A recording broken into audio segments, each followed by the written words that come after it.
सबसे पहले आप सभी को मेरी तरफ से वेलकम। मैंने शादी के माहौल पे तैयार किया है कि शादी के माहौल में क्या क्या चीज़ें होती हैं। बचपन से ही शादी के बारे में सुनते ही एक तो राजू भाई बैंड वाले की और एक उच्च स्तरीय पकवानों से सजे डिनर की इमेज हमारे दिमाग में आई जाती है। अब हर शादी वाले घर में आप तीन चीज़ें देखेंगे, एक तो पिता की दहाड़, एक माँ की पुकार और एक बहन का फेयर लवली वाला श्रृंगार। ये तीन चीजें आपको देखने को मिलेगी। अब क्या होता है कि शादी वाला माहौल चल रहा है तो अब मेहमानों की लिस्ट तैयार होती है। तो मेहमानों की लिस्ट का चुनाव होता है कि किन किन को बुलाना है, किन किन को नहीं। तो मेहमानों की लिस्ट का चुनाव तो ऐसे होता है जैसे मुख्यमंत्री पद के लिए किसी स्वच्छ छवि वाले नेता का चुनाव हो रहा हो। तो दूल्हा के दूल्हे के पिताजी हाथ में मेहमानों के लिस्ट लेके बैठे हैं कि किन किन को बुलाना है, किन किन को नहीं। फिर देखते हैं कि वो मिश्रा जी को बुलाया जाए कि नहीं बुलाया जाए। फिर वो सोचते हैं कि नहीं बुलाना है। फिर पिछली बार आए थे 200 रुपये की थाली खा के गए और 51 रुपये करके गए, नहीं बुलाना है। फिर देखते हैं गुप्ता जी को बुलाया जाए कि नहीं बुलाया जाए। फिर सोचते हैं नहीं वो भी नहीं, क्योंकि वो 200 रुपये करके गए थे पर काली थैली में 5 मिठाई चुरा कर ले गए थे, इसलिए इनको भी नहीं बुलाना है। अब क्या होता है कि शादी का माहौल एकदम गर्मा गर्म चल रहा है। दूल्हे के पिताजी तेल डाल रहे हैं बाल पे, दूल्हे की बहन पाउडर लगा रही है गाल पे और हलवाई तड़का लगा रहा है दाल पे। इस प्रकार शादी का माहौल चल रहा है। अब आप देखोगे हर शादी वाले माहौल में एक छोटे कद वाले फूफा जी होते हैं जिनका सर्वांगीण विकास नहीं हुआ होता है। अब फूफा जी शादी में क्या है, फूफा जी का ऐसा है कि वो कोई काम नहीं करेंगे, बस उनका एक ही काम होगा निरीक्षण, खाली निरीक्षण ही करेंगे, वो काम नहीं करेंगे। और एक निरीक्षण के भी मुख्य 3 बिंदु होंगे। पहला टेंट वाले से बातचीत, दूसरा छोटे बच्चों से फ्री और तीसरा पत्नी से किट। बस ये 3 ही काम, बाकी कोई काम उनको करना नहीं। अब शादी वाला माहौल है तो धीरे धीरे मेहमान आने लगते हैं। आप देखना शादी वाले माहौल में जो मेहमान आते हैं वो ये 2-2, 3-3 किलो के बैग लेके आते हैं। इस बैग में कुछ आपको दूल्हे के लिए उपहार नहीं मिलेगा, उसमें होगा फूफा जी का बनियान, फूफा जी की नाइटी, बस यही होगा। पर आपको लगेगा बैग में कुछ है। और बैग तो इतने बड़े लेके आते हैं जो लगता है 2 दिन की शादी के लिए आए, 15 दिन की छुट्टियों में शिमला है, ऐसा लगेगा आपको। अब इस शादी वाले माहौल में सब काम काज कर रहे हैं, तो एक ही आदमी जो बिजी घूम रहा है वो है दूल्हा। फोन पे बिजी घूम रहा है, बस खाना खाया है, पानी पिया है, यही कर रहा है बस। और ऐसा लगता है जैसे वो कोई सूती वस्त्र मिल का मालिक हो और घर वाले मजदूर। ऐसे ही वो घूमता रहेगा, घर वाले काम करते रहेंगे। ऐसे ही धीरे धीरे शाम होती है, शाम को समय होता है अब डिनर का।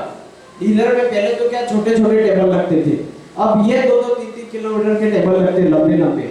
ऐसा लगता है कि डिनर का टेबल नहीं लगा हो, उदयपुर से जयपुर रवाना होने वाली रेल के डिब्बे लगे हुए, ऐसा लगता है।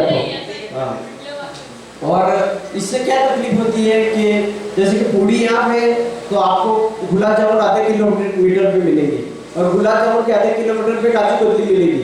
अब इससे क्या फूफा जी और मामा जी को समस्या हो जाती है।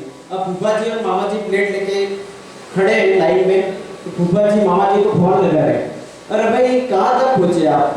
तो मामा जी कहते हैं बस गुलाब जामुन तक पहुँचा। आप कहाँ तक पहुँचे? फूफा जी कहते हैं बस मैं भी मटर पनीर में से पनीर निकल रहा हूँ।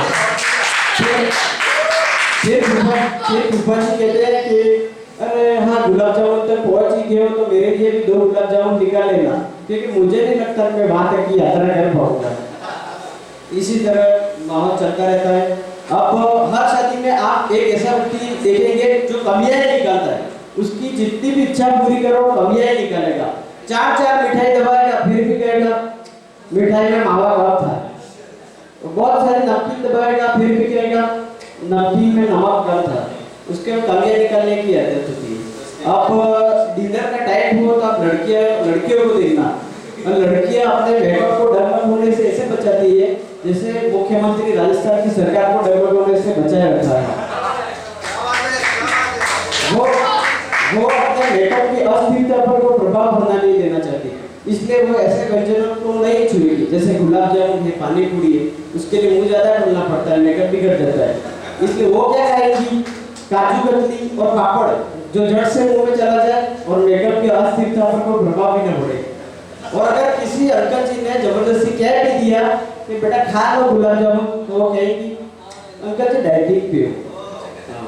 और बहुत सी लड़कियों को गुलाब जामुन खाने का बहुत शौक होता है, पर क्या है शर्माती है, सबके सामने नहीं खाना है, फिर वही कैट के पीछे वाला पीछे जाके फिर दबाती है।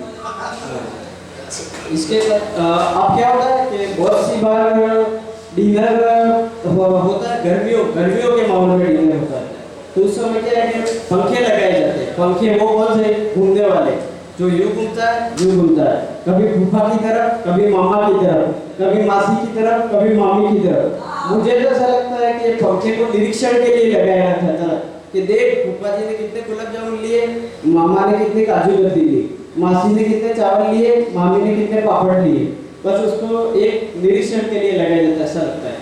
अब डिनर वाले माहौल पे अगर आप बहुत काम काज कर रहे हैं तो आपकी तारीफ पक्की हो रही है, आपकी तारीफ होगी।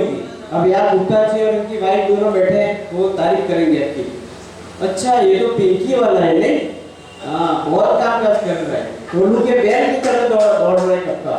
अपने दिनेश की शादी में भी आया था नहीं, बहुत काम किया, रात के बर्तन नहीं धोए तब तक कर नहीं गया बेचारा। हाँ, और रिश्ते भी वही होंगे आपके, अपनी उषा के लिए बढ़िया रहेगा नहीं, चलो कर देते, ठीक है। तो इसी बीच फिर शाम होती है, शाम को फिर सोने का टाइम होता है।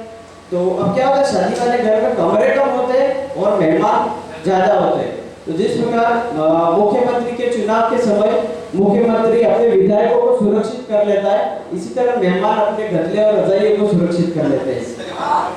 और जिसके हाथ में गदले और रजाई आ गए वो तो आराम से सो जाएंगे, और जिसके हाथ में नहीं आए वो फिर एडजस्टमेंट विधि अपनाएंगे। इस विधि में क्या होता है, फूफा मामे के साथ, मामा ताऊ के साथ एक बिस्तर में एडजस्ट करते हैं। अब इसमें रात को गृह युद्ध जैसी स्थिति होती है तो संभाल ली जाती है और सो जाते हैं। अब सुबह टाइम आता है बारात का, अब दूल्हे को चकाचक तैयार करके रणबीर कपूर बना दिया जाता है, बारात की गाड़ियां सजा दी जाती है और ऊपर पोस्टर चिपका दिया जाता है रामलाल सिंह मनीषा।